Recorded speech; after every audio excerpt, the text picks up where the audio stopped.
Welcome. Before we get started, we do introductions. I want to do this. I'm going to date myself here, but who remembers the original rap song in 1979 by the Sugar Hill Gang? Who remembers that? Do you? Come on up here. Let's go. Come here. Let's go. Come on. Let's go.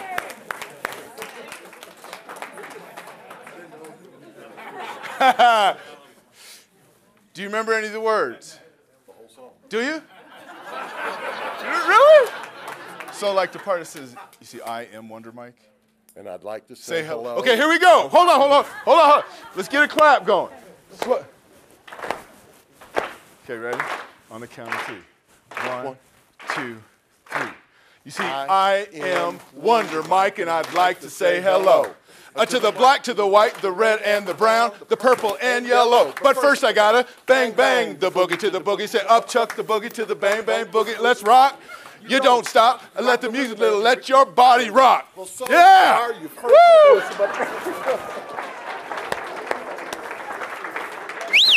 Nice! Holy smoly. You know all the words, like even, have you ever been over a friend's house to eat and the food just ain't no good? Macaroni soggy, the peas are mushed, and the chicken tastes like wood. Yeah, that's great. Hey, everyone, welcome. We're going to have fun tonight. We really are, okay? My name's Dr. Rick Perea, PhD in Industrial Organizational Psychology. We're going to talk to you a little bit tonight about sport parenting, how to get your athlete performing at peak levels. We're not here to tell you how to parent, okay? Because I don't even necessarily know how to parent, and I'm a parent. But we're going to help you with practices and protocols to really help you enhance your athlete's performance from the mental perspective, okay? I'm joined by my partner, Melanie. She serves dual roles. She's my wife and my partner, Melanie. Hello, welcome. So glad you all came out. So I have a master's degree in counseling and I have an athletic background. I played volleyball at the University of Alabama and then played pro indoor and outdoor and was an indoor national champion. And I also played a little bit of basketball in high school, 3-point record, highest free throw average at Columbine High School. So I am a native Coloradan, just like Rick, Dr. P. All right, so we both have coaching experience.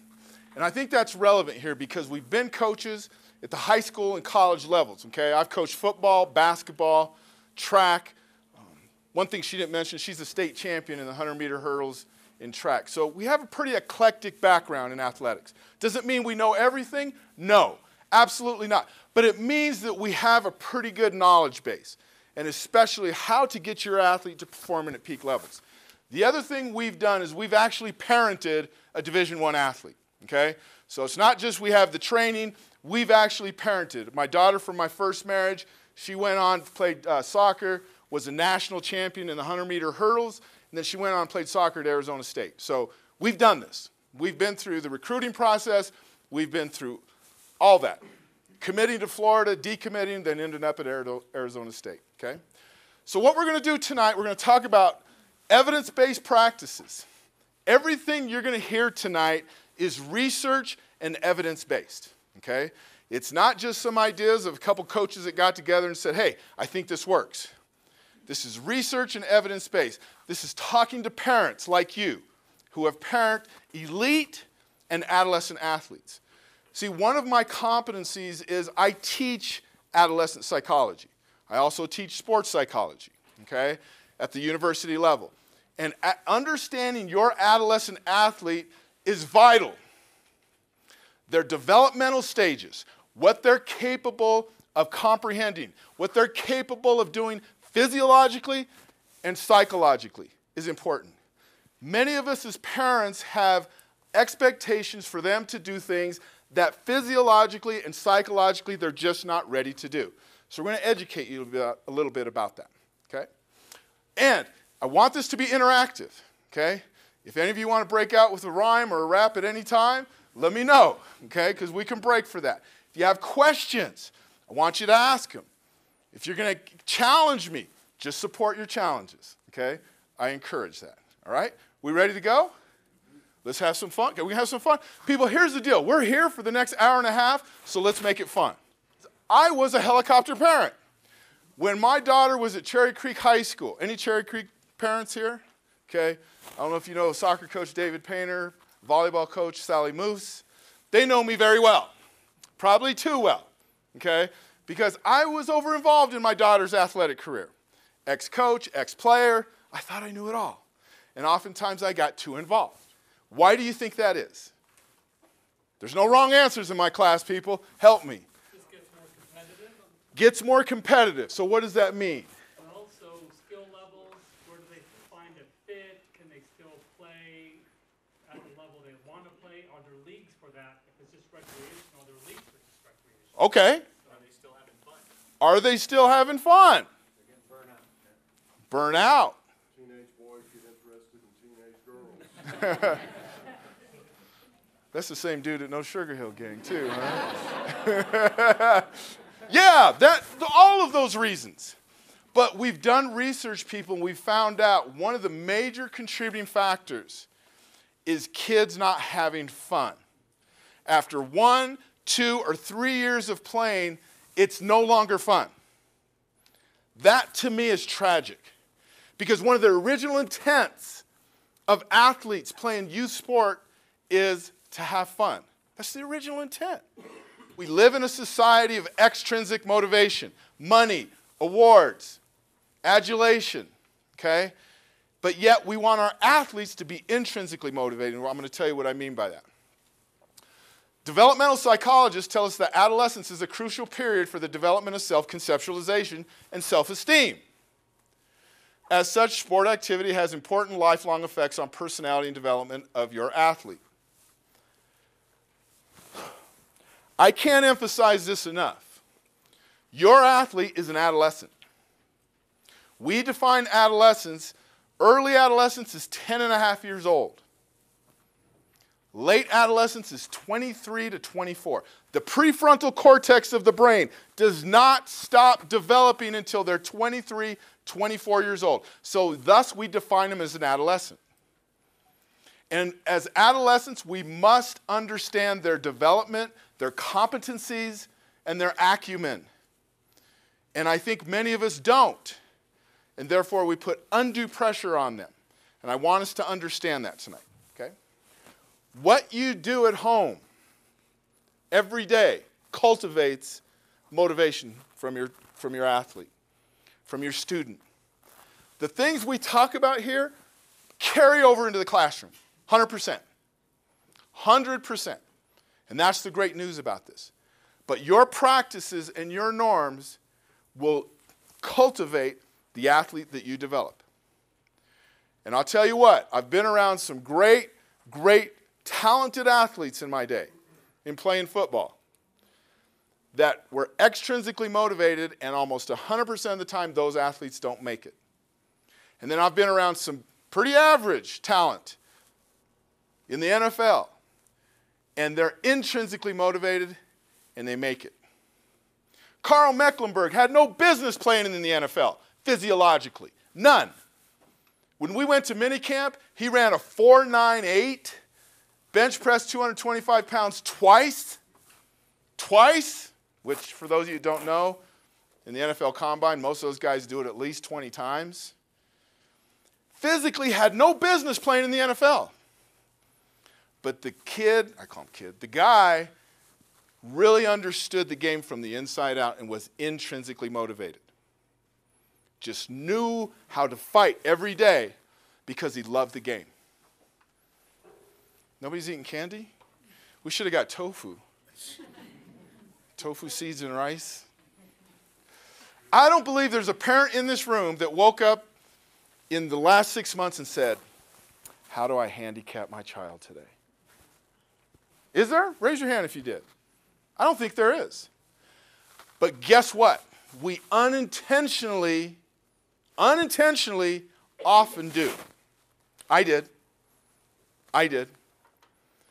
And I'm here to help you with that. I'm not assuming that you do. The great news would be that 90% of you don't do it. But I think many of us do unintentionally just because of lack of awareness. And people, I'm telling you, it's powerful because it's reinforced every day. Can somebody describe chemistry for me? What is chemistry on a team? Knowing each other and, I guess, getting along outside of sports. Okay, good. Someone else help. Communicating. Say it again. Synergy. Trust. Absolutely. Say it again. Bringing the best. Complementing each other, right? We don't study chemistry in sports psychology. Okay? That's a connotative term. It's not a denotative term. We do study cohesion, which is synonymous. So when we talk about cohesion, I want you to understand what I mean is chemistry. Okay? To build cohesion on a team, there's two types. There's task and there's social. Task and social. Oh, so-and-so's a role player. What's your first thought? First thought. You're over analyzing. First thought. Role player. You guys are too analytical. Oh, first thought. He's not a stud player. Huh? Okay, they're not very. That's an honest answer, isn't it? A role player. In fact, that's inaccurate. Kobe Bryant's a role player. He has a role on that team. But when we think of role, we think, oh, well, their job is to distribute the ball. Their job is to play great defense. But the best players have roles. Am I right, Coach? The best players have roles. Roles need to be identified, clarified, accepted by the athlete. Because if you don't accept and adhere to your role, that team will not build social cohesion. And so here's what we often do. Your son or daughter playing at Elevation. Your son scores 22 points, 8 rebounds, 3 steals. Whoa. Great game. What's your son's name? Garen. Garen, great game. 22 points, 8 rebounds? That's what he says to Garen. Should he? Should he? No. Why? Because it doesn't matter how many points you score. It depends on how you play as a team. As long as your team wins or you play together as a group, as long as you help each other out. Just because you scored the most points doesn't mean nothing. You're 100% right, but there's about 80% in here who don't really believe that. Because we've been led to believe the best players score a lot. Kobe, Michael. In fact, the best players make other players better around them. If you tell Garen 22 points, when he has 6, guess what? He's going to perceive what? He didn't play well. When in fact, he can have 6 rebounds, 4 steals, and impact the game in a profound way. Am I right? So we always want to reward the process, not the outcome. It's a really common mistake. Everyone in this room has made it, including me. I'll talk to you later tonight about testimony about watching my daughter score her first goal at Arizona State and then proceed to ask her why she didn't score 2 more. What? Oh my gosh. Who is this guy? People, it's important that you understand how cohesion is built on a team and how your athlete plays a role in that. Rejection. What? Letting him down. But she's not playing for him. She's playing for herself. Your athlete does not let you down. They play for themselves. But what was she thinking? Give me some verbs. Failure. What else? Disappointment. You basketball coaches are pretty nice. When I ask that question to volleyball coaches, they're like, piece of shit. Felt like a piece of shit. Well, that's pretty much what the player said. Yeah. That's how she felt when we talked to her. And we said, be completely honest. We're not going to go tell your dad. How were you feeling? She said, I felt like a piece of shit. And she had some choice words about her dad as well. Yeah, shocked me. I mean, I've been around sport. I thought every word in the book, and she had some words for her dad that were shocking. And so my point is this.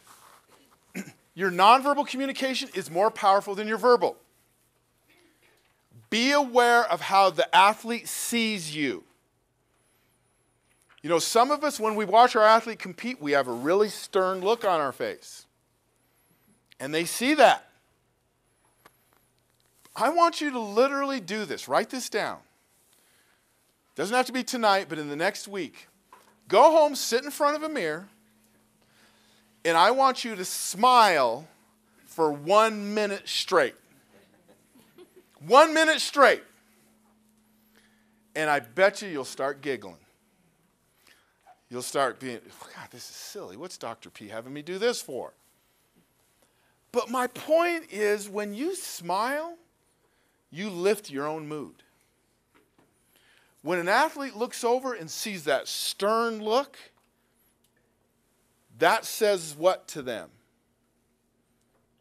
What? Huh? I'm ticked. I'm intense. Gosh, me passing, I better pass well because I might let my parent down. That's when they start putting extra pressure on themselves.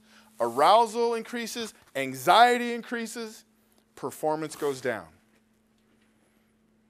We're going to talk at the end about arousal and anxiety, how to regulate that. But this guy, this father, he's a great guy. I teach with him. He's a PhD in criminal justice. Otherwise, a very great man. Loves his daughter with every ounce. But he's unintentionally handicapping her. And she's going to go D1. The calls are part of the game. Good, bad, and indifferent. Matt, you never argued calls in college, did you? It's part of the game. Don't model that. Oh man, those refs today, what were they thinking? We've said it. We've said it on the ride home. What were they thinking? We just modeled that for our athlete to question that too. See, because here's what happens. When an athlete is thinking about calls, where's their mental focus? It's not on what it should be. Calls shouldn't make a difference. And it's hard because you watch the NBA, you watch college basketball, people complain about calls. Coaches, players. We're different. We're different. I love enthusiasm. Great effort. Way to work. That wasn't a good clap. Great effort. Way to work. You do that all day long. But don't coach. Don't tell them how many fouls they have. You got 4. What are they going to do when they go to UCLA? You're going to be up there. You got 4. Let the right people handle that. But effort, way to work. That's wonderful. They love hearing that. So I'm not asking you not to feel, but just be aware. Don't meddle. Don't coach. Okay? I don't want this to sound like a gender-specific question, but women, do you put on deodorant first or perfume? Somebody be deodorant first, then perfume. Why? I don't know. No reason. No, actually, it's process. It's the process. It's the process. See, if you put on deodorant first, then when you put on perfume, that's the winning part. I don't know, I'm just kidding. But so many of us emphasize winning. Don't get me wrong, it's nice to win. I know, that feels good. But if you can develop players and win, great. But player development is number one. You know, I'll tell you, I don't want to be too biased about Alabama here, but you'll notice this. A.J. McCarron probably should have won the Heisman Trophy 2 years ago. You know why he didn't win it? Nick Saban. Because Nick Saban doesn't believe in isolating players and promoting them. Most players that have a chance to win the Heisman, the SID, the sports information director, goes crazy, publicizing pictures, throwing them out there, press releases, giving them as much publicity as they can. Nick Saban won't do that. You know why? Because that doesn't build social cohesion on a team. Nick Saban knows all this stuff. In fact, in spring football, how many practices do you get in spring football? Anybody know? How many? 21. 21 outdoors. And most coaches want 10 more. Nick Saban only uses 10 of them. He'll only use 10 of them outside. You know why? What's he doing the other 11 days? He's in the classroom. He's in the classroom bringing people like us in to motivate, to speak about process, intrinsic motivation, brotherhood, cohesion, not out there on the field. Two compliments. Even if your athlete didn't play, what can we compliment them on? What can we say? Way to support your team. What else? Good hustle. If they didn't play. Good hustle and warm-ups. You know what? I love coming to watch your team play. I love watching your team play. And then if they come back and say, but I didn't play. Yeah. But you know what, people? The reality is, and I mean this, I'm not joking about this. When you practice hard, you make your team better. For games. And some people say, oh, that's no consolation. It is. People, the definition of team is everyone has a role. Remember that? And I know you want your child to play, but there are times they may not play or play as much. That's when they need you most, not to judge them. They need you most to say, son or daughter, I love you. I love coming to watch your team play. Keep working, keep fighting. It'll happen. It'll happen. Tell us what you mean by that. So blended families, when you have a step situation and half siblings, step siblings, any kind of situation like that is a blended family. And it's really trying to be as consistent as you can and have the same expectations and consequences or as similar as you can. Okay, having routines, so it feels normal, it feels safe when there's routines and things are kind of planned out and the player or the child is part of some of those discussions and understands and just feels safe if they have questions. So consistency, routines, being united as much as possible. We know that it can be difficult because we have a blended family. So Dante from Dr. P's first marriage is my stepdaughter. And so we know that that can be difficult. It's not always going to happen that you're exactly seeing eye to eye. It doesn't happen when you're in a married situation that you're going to always see eye to eye. But trying to be as consistent as possible, and then those discussions or arguments, are done away from the child, but consistent in routines.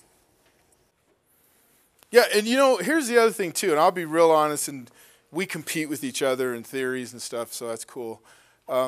You can argue in front of your kids. Here's the key, people. Conflict can be healthy in families, as long as there's no name calling or putting down, and the child sees some resolution on some level.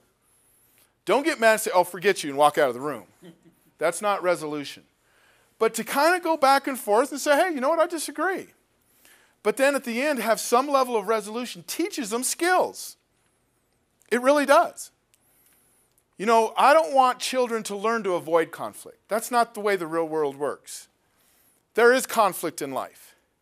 Our goal is to help them navigate that, okay? Hello.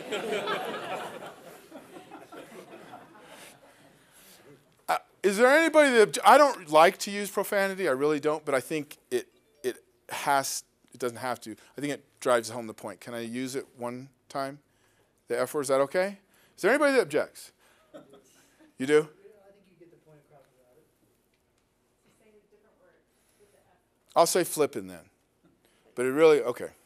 So I'm sitting across from my daughter. She's about 16. This is right after she committed to the University of Florida.